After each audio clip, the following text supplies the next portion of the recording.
A chilling notebook filled with the names of potential victims, detailed stalking strategies, and precise locations. This is what investigators uncovered when they closed in on Michael Hayes, the man behind Laken Riley's tragic murder. But how did this meticulously planned crime unravel, leading to his capture? Let's dive into the story of how one man's dark obsession turned an entire community's worst fears into reality. Laken Riley was a 24-year-old woman with a promising future. She worked as a graphic designer, dedicating her creativity to projects that often left her colleagues and clients impressed. Beyond her professional life, Laken's passion for giving back was evident. She volunteered for local charities, consistently stepping up to help those in need, which earned her a reputation as a compassionate and dependable member of the community. Her family life was central to her world. Laken frequently spent weekends with her younger brother and was always available to assist her mother with day-to-day tasks. Her strong familial bonds painted the picture of someone who valued relationships above all else. On the night of her disappearance, Laken was seen leaving her favorite cafe after catching up with friends. It was a routine evening in what seemed like a safe and predictable town. Neither her friends nor her family were familiar that this would be the last time she would be seen alive. The sudden and tragic end to her happy life shocked her entire locality and set the stage for a murder investigation that would reveal a disturbing sequence of events. The timeline of Laken Riley's disappearance was carefully reconstructed by law enforcement to trace her final hours. At approximately 7:30 p.m., Laken was seen leaving the cafe where she had spent the evening. Surveillance footage showed her walking toward the parking lot. Her movements were calm and unhurried. By 8 p.m., a neighbor noticed her car parked in her driveway. At that moment, it was clear that she had returned home, but no one saw her enter the house. This discrepancy became a crucial detail in the investigation. Hours later, at 11 p.m., her family became alarmed when repeated calls and messages went unanswered. It was too unusual for the family because Laken attended the phone call instantly. That was not her behavior. Concern grew rapidly as her family reached out to friends, only to discover that no one had heard from her since she left the cafe. What do you think happened between the time Laken arrived home and when her car was found? The situation took a darker turn when, at 2 a.m., authorities located Laken's car on a deserted road. The vehicle's doors were unlocked, her purse was left behind, and there were no immediate signs of a struggle. This discovery solidified the suspicion of foul play. With her family adamant that she would never disappear voluntarily, a full-scale search began and marked the start of a race against time to find out what had happened to Laken. 3 days after her disappearance, the search for Laken Riley came to a devastating end.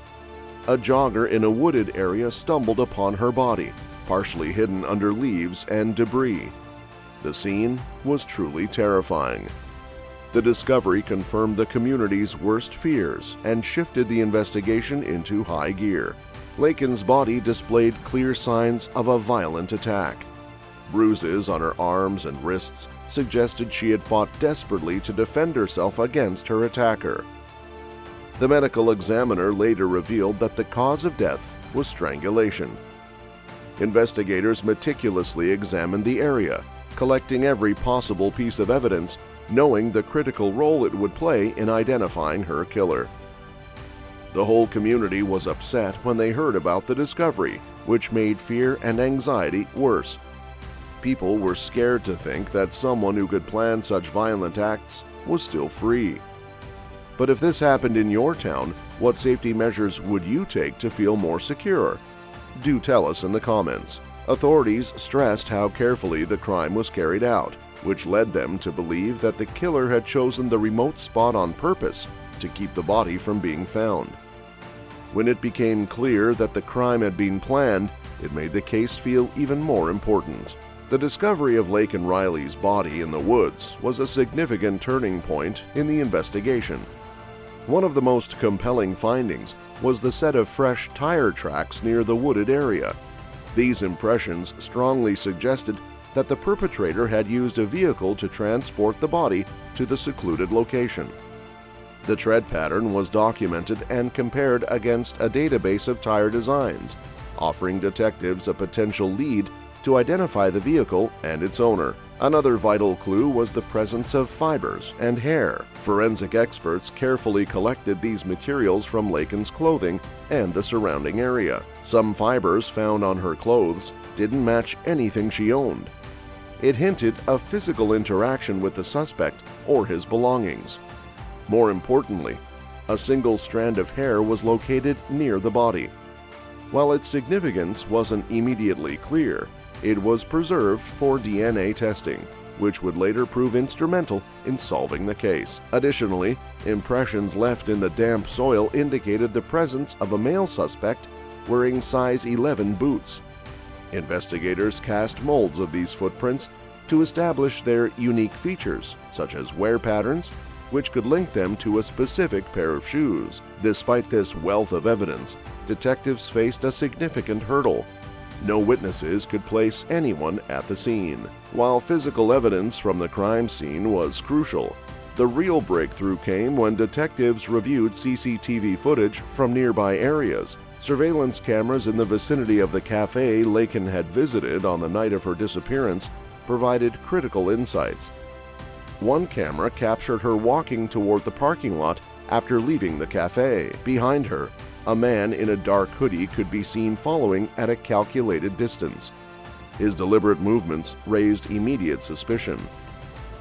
Another camera, located near the remote road where her car was later found abandoned, revealed the same man walking back toward town around midnight. Although the footage was grainy and his face wasn't visible, his behavior suggested he was attempting to avoid detection. Witnesses reported seeing a suspicious van parked near the wooded area where Laken's body was discovered. This vehicle description matched reports from a prior stalking case involving another woman in the same area. The similarity suggested that the suspect may have followed a predatory pattern, targeting women in isolated locations. It was now evident that the crime was not random, but part of a calculated plan, pointing to a methodical and dangerous individual. The case took a major turn when law enforcement focused on the vehicle description and CCTV footage. Authorities identified Michael Hayes, a 35-year-old handyman with a checkered past, as the prime suspect. Hayes had previously come under police scrutiny for incidents of harassment, but had managed to avoid formal charges due to a lack of conclusive evidence. This time, investigators were determined to piece together a solid case. Once Hayes was identified, police obtained a warrant to search his home and vehicle. The search yielded several disturbing discoveries. Among the most critical pieces of evidence was a pair of boots found in his possession. These boots matched the distinctive footprints left at the crime scene, tying Hayes directly to the wooded area where Laken Riley's body had been discovered. Further examination of Hayes' van revealed fibers that perfectly matched those found on Laken's clothing. It strengthened the link between the suspect and the victim. However, what investigators revealed next was even more alarming. A notebook kept by Hayes. This notebook contained handwritten entries that outlined targets and referenced specific locations where women could be found alone. When questioned by investigators, Michael Hayes showed no sign of regret or guilt. His demeanor was disturbingly detached, and his responses were evasive. While he admitted to following Laken on the night of her disappearance, he claimed that her death was unintentional, labeling it an accident. However, the overwhelming evidence contradicted his assertions and revealed a methodical and calculated approach to his actions. The notebook found in Hayes' possession proved to be a key insight into his mindset. It detailed a pattern of stalking and outlined strategies to isolate his victims. Hayes had carefully selected the wooded area where Laken's body was found, believing it would delay its discovery. The remote location and efforts to conceal her body under debris demonstrated a chilling level of premeditation. Hayes stated that he had taken steps to hide his involvement. He wiped down Laken's car to get rid of fingerprints and make sure there was no direct proof linking him to her car. These acts showed that he was trying to avoid being caught and that he knew how to do forensic procedures. Hayes' behavior was planned and calculated, which made a dark picture of a predator who carefully planned his crimes. Seeing how dangerous he was to society and how bad his actions were was made clear by his lack of regret. The tragic murder of Laken Riley can happen in even the most peaceful communities. We should try to continue to honor her by advocating for better safety measures and awareness to prevent such tragedies in the future. And what do you think communities can do to better honor victims of such tragedies? If this incident moved you, share it with others. Awareness is the first step toward change. Don't forget to subscribe for more true crime stories. Stay vigilant, stay safe.